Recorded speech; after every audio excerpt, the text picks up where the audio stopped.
In theory, there are only 4 styles of parenting. Authoritarian parents are controlling and demand obedience without considering the child's point of view. Permissive parents are loving but don't exert any control. There are no rules. Authoritative parents are firm but loving. They encourage independence within limits.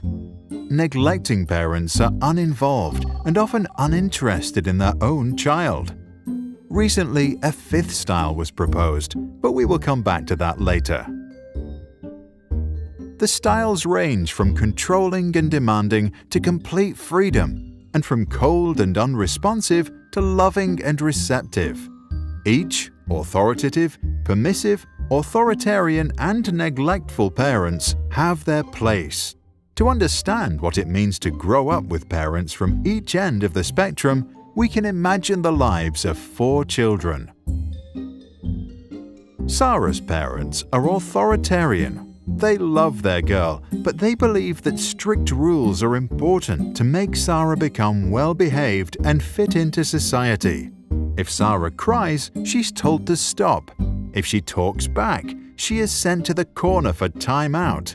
If she forgets to take care of her chores around the house, she is not allowed to play with her toys. Sarah learns that suppressing her emotions and following her duties is the way to get through the day. To get the love of her parents and to avoid making them upset, she becomes obedient. However, because Sarah was never allowed to decide for herself or follow her intrinsic interests, as an adult, she doesn't know what she really wants. She begins living a life that seems perfect to her parents and society, but might leave her unhappy on the inside. Permissive parents, like those of Peter, enjoy their little boy so much that they believe they should fulfill all his wishes, give him full freedom, and never say no. Peter enjoys full control over his parents and gets whatever he wants. If he doesn't want to walk, he'll be carried. If he wants ice cream he gets. If he wants to play games, he'll be playing them all night. Peter grows up completely without borders and does whatever he thinks is right. He never coped with conflict, and he did not learn to control his emotions. The fact that he always got what he wanted made him a bad loser. As he grows older, he often acts inconsiderate and doesn't know his limits.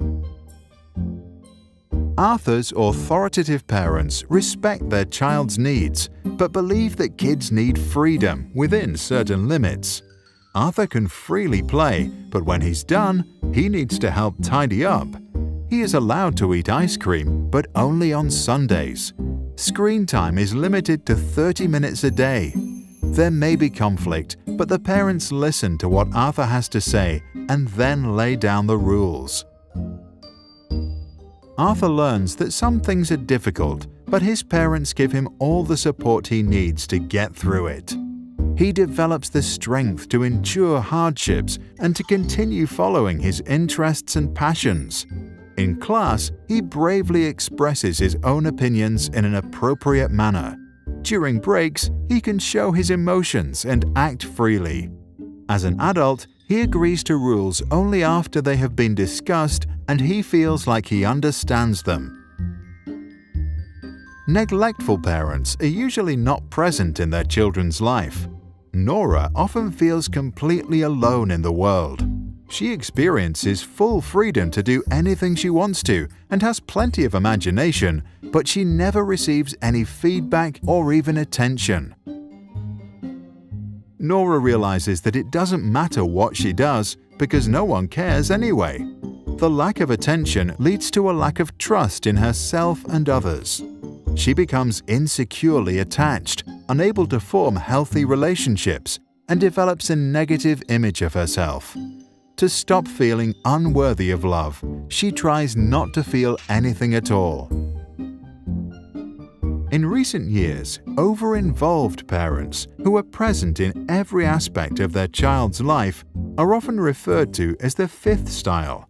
These parents are also known as snowplows, removing obstacles out of their kids' path, or helicopter parents who hover about and micromanage every aspect of their child's life. Since they won't let their children do anything alone, the children can't learn to overcome challenges by themselves. Research infers that these children don't like to solve difficult problems, lack perseverance, and may even procrastinate in protest when something requires a lot of effort.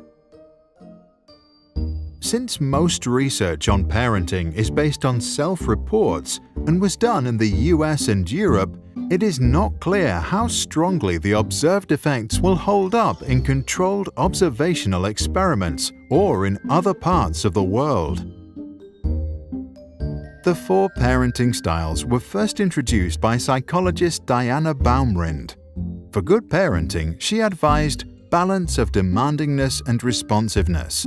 Add to that the wise words of Maria Montessori to never help a child with a task at which he feels he can succeed, and parents should do pretty well. What do you think? Should parents resort to a specific style, or should they decide what's best to do in a given situation, as long as they don't neglect or abuse their child? To download this video without background music and learn more about the topic, visit SproutSchools.com. For a free masterclass on attachment parenting, see the link in the description below.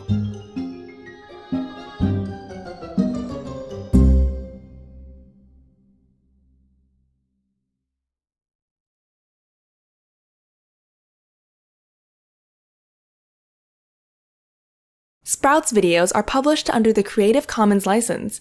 That means our videos are free and anyone can download, edit, and play them for personal use. And public schools, governments, and nonprofit organizations can also use them for training, online courses, or designing new curriculums. To help us stay independent and support our work, you can join our patrons and contribute. Just visit patreon.com/sprouts. Even $1 can make a difference.